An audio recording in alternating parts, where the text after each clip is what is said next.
V Doubravě na Karvinsku vyrostl zcela unikátní dinopark se vzdělávacími prvky, který lidem přiblíží cestu do druhohor. Jsou zde k vidění statické i pohyblivé a ozvučené modely prehistorických zvířat v životních velikostech a byla zasazena do prostředí, ve kterém pravděpodobně naši planetu před více jak 65 miliony let obývala.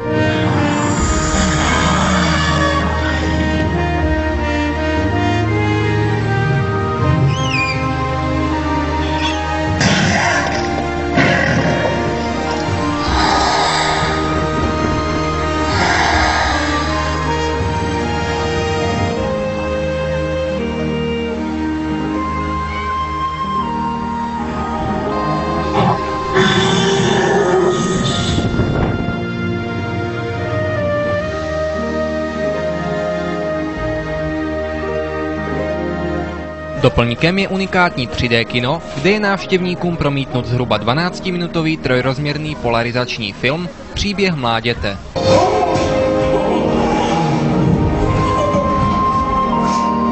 A tak mládě nalezlo nový domov.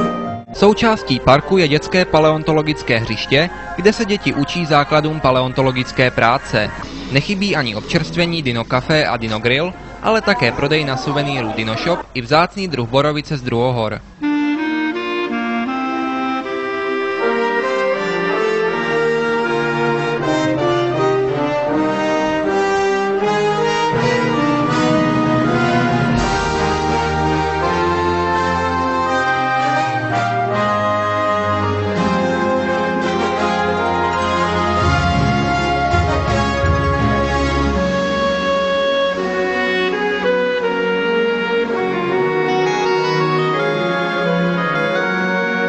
Cesta do minulosti Země je malý pavilon se skutečnými artefakty z dávných dob od starohor až po dnešek.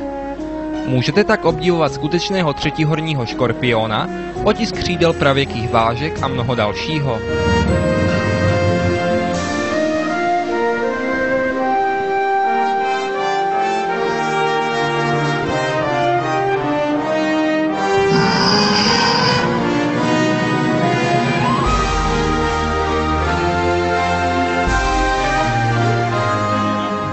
Ceny vstupenek jsou dostupné široké veřejnosti. Dospělí zaplatí 130 korun a děti do 15 let 80 korun.